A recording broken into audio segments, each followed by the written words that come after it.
What's going on, guys? Welcome to another edition of the NarikChase channel. I'm your boy NarikChase, and in this video, we're going to be reviewing No Time to Die. Now, No Time to Die is the fifth entry into the Daniel Craig Bond series and the 25th film in the Bond series overall. And the film follows Bond, who ends up leaving MI6, get recruited by the CIA to end up finding scientists, and of course, the plot thickens. Now, before we continue on to the review, guys, be sure to hit that like, share, subscribe, and that notification button to get the best of what we got going on this channel. Also, we do have PayPal. We appreciate any donations that help support the channel. Greatly appreciate it. Let's continue on with the review.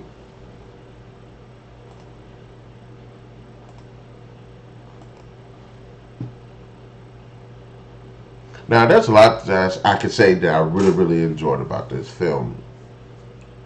So let's get to talking about it. I'm a huge fan of the Daniel Craig Bond series. I like the fact that it is kind of one overarching story, and there's different. I like the fact this is one story that's being told. I think it's a great way to see an evolution of the Bond character. Now, some people do not like that. Some people see Bond as just this suave, just kind of ruthless, just masculine man, and I really do appreciate that, especially in the older films. Every film is getting laid, different women, cars, just crazy stuff. This, the typical Bond formula. But the Dan Craig Bond has seen a bit of an evolutionary step from that, and evolutionary step and development of the character overall, which I think actually is pretty cool, because that same evolution, I think, actually does a good job of kind of fleshing out more of the other characters as well, especially how they evolve, as well as what they bring out of the character themselves. You got to say, honestly, it can't be said enough. Dan Craig does a great job as Bond. He is there. He not only looks the role, he embodies the physical aspect of it. And this man's been playing Bond for quite a while now, but he just does an exceptionally good job with the character. The level of emotion he brings to this character, you can just see he just brings his complete A game. And then when the action sequences are just going on, he is there. He makes this Bond just such a memorable, such a deep and well written character. And I know in Spectre, which I had a lot of problems with Spectre, Léa Seydoux was one of the problems, because I felt like her character didn't do anything, and I felt like her character, and I felt like her performance wasn't as good as it could have been. But I'm happy to say that she just brings her A game this time around, and you can definitely see the chemistry not only between the characters but between the actor and the actress. And honestly, Miss Seydoux has definitely become one of my, my sweethearts, my film star sweetheart. She definitely hit that list. And I don't know if you guys know this, but she also played that assassin chick from Mission Impossible Ghost Protocol. So I'm not sure how many people that you've seen in James Bond, the Bond series being the Mission Impossible series, but she definitely made it on both of those. She was actually pretty hot in that one too. So, bam.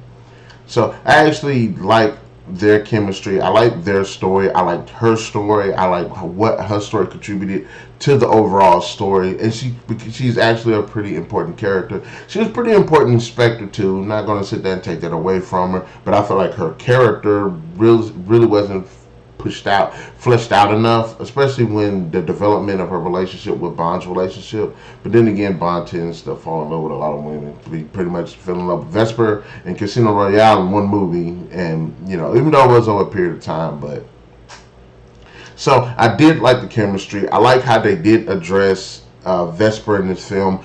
Also, there's a lot of addressing that they do in this film to a lot of stuff that went on in the previous films, and to some extent that isn't a bad thing. I think Time of Loose Ends was a good way to go on some of the resolving some of the story threads that were left unresolved or unaddressed. But I do think that it somewhat did take away from the film, because there's a lot of stuff that's going on in this movie. But continue on with some of the performances and the characters. Lashana Lynch is the new 007 Naomie, and I actually liked her character, but the film doesn't give her enough screen time. I actually figured that they would pull a Resident Evil 5 with this movie, where at the beginning of the movie, Lashana Lynch is with Bond, and they are going on this adventure together, doing what they do. And unfortunately, they don't really do that. They kind of are on the same missions, but they're doing it two different ways, and they bump into each other here and there. Sometimes to help each other, sometimes to kind of compete against each other. And I think that took away from knowing more about her character. And I thought they were going to kind of go with the whole feminist thing, where she's better than Bond and everything. And I'm like, no, she's not really better than Bond. She's just doing things differently than he does it.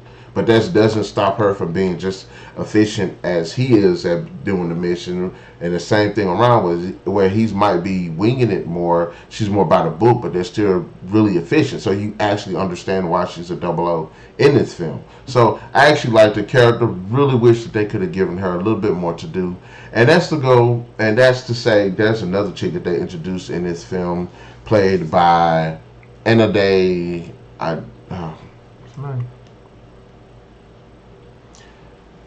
Anna Day Armas ends up playing this really, really cool, really awkward chick in this film. One of the best Bond girls that's ever been in the Bond franchise.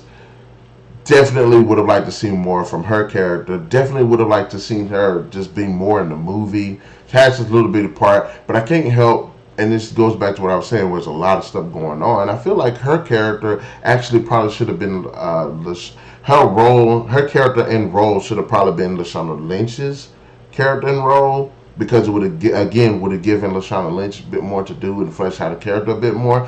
But Anna Day Armas does a fantastic job, and I really would have liked to see more from her, because she was just absolutely badass. She was absolutely fun. She definitely brought a different kind of energy to the film, and she's gotten marked off on my film star sweetheart list as well. Bling! Lashana Lynch, film star sweetheart as well. Bing! Yeah, I had to do the bing thing on my mouth because I don't have the ding thing, but I actually do have the ding thing that I remember. So I'm just going to ding it with the binging, whatever. But anyways, really one of the major step back. I mean, this film introduces a lot of really new.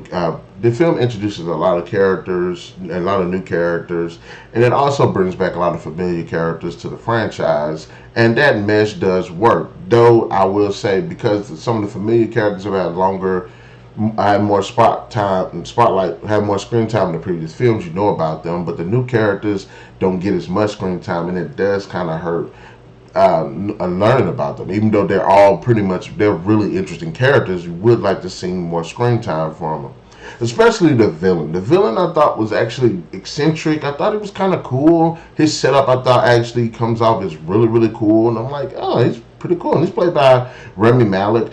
Don't really know much about this guy. I've seen him in one or two things, but I like his performance as the villain. But the problem I have with the film is you don't really get to see much of the villain.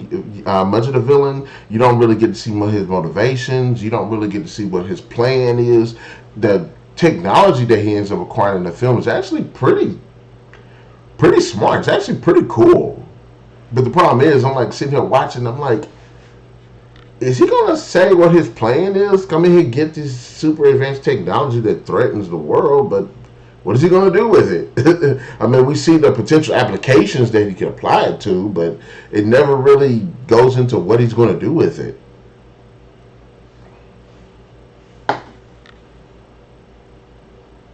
like I said, there's a lot of stuff that's going on in this film. And a lot of the storylines feel like they do help, and they do contribute, but there are some that are stronger than others. Now, I will say this. There are some really memorable scenes in this movie. My favorite scene in this movie was the force scene. That scene was intense. It was well shot. It was just freaking fantastic. One of the best sequences in the Bond franchise. Kind of like in Skyfall, how the house, the mansion attack was really cool. This was, to me, feels like it actually marveled that. It was just so well shot. The action in the film, great. It's top tier, some of the best of the Bond franchise.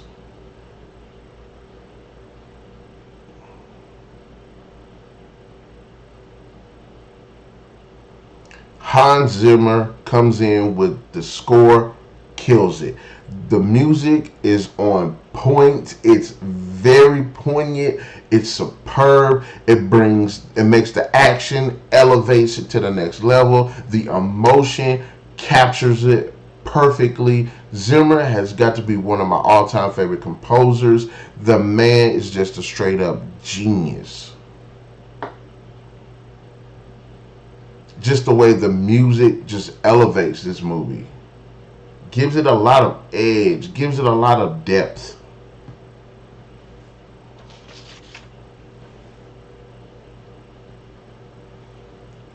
I say this, the movie does have a really good send-off. It's a really good conclusion to a really good series. But a lot of people will be pissed. And I think it goes back to people saying that Bond in this film doesn't act like how James Bond would. But let's go back to what I was saying. Where this film is, this series is actually one story. So of course the character changes. He develops. He evolves, and you can see where that evolution of his character goes in this film. But it does not make him any less of a badass, because he straight up kicks a lot of ass in this film.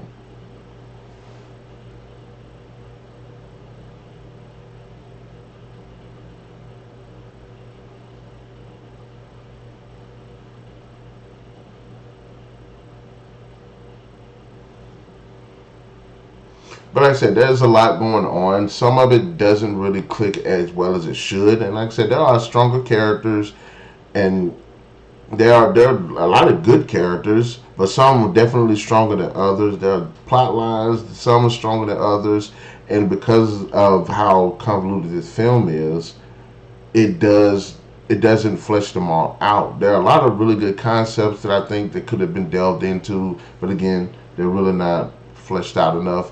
The woke factor in the film, I didn't have a problem with. And like I said, Lashana Lynch, I think if it was a male character that acted the same way that she did, that her character does, then it wouldn't really be. It'd be the same thing. It wouldn't be a woman good, man bad thing. Because like I said, she was actually really cool and she was actually competent, and I actually liked the character. Just wish that she actually had more to do.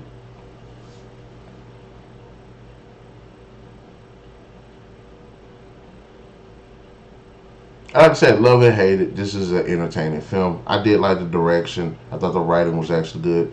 Convoluted, extremely complex, but I thought it was actually pretty good. Love the dialogue, love the one-liners. Craig completely kills with deliveries. Really like the other characters. This movie is actually one of my favorite Bond films. Like I said, yes, it does have its share issues. I would have liked to seen a bit more from the villain, what his motivations were, what was he planning to do. I would have liked to see more on a lot of other characters as well. But having said that, guys, No Time to Die deserves 4 out of 5. This is an extremely long movie. I think it's like 2.5 hours long, and I didn't really mind that. I would have liked to see probably again Anna de Armas. I would have liked to see more of her character, but I also will acknowledge if they'd taken that role and gave it to Lashana Lynch, that probably would have fleshed out her character a bit more as well. And given how long this movie is, and I'm all for a long story if it's a good story, they probably should have tacked on maybe another 15-20 minutes to help flesh out the characters and the motivations a bit more. But having said that, guys, in the comment section below, let me know, what are your thoughts about No Time to Die? Did you like the film? Did you not like the film? Do you think it was a really good send-off to Dan Craig's final run as James Bond? Because I believe I do. Be sure to hit that like, share, subscribe, and that notification button to get the best of what we got going on this channel. And we'll definitely catch you guys later.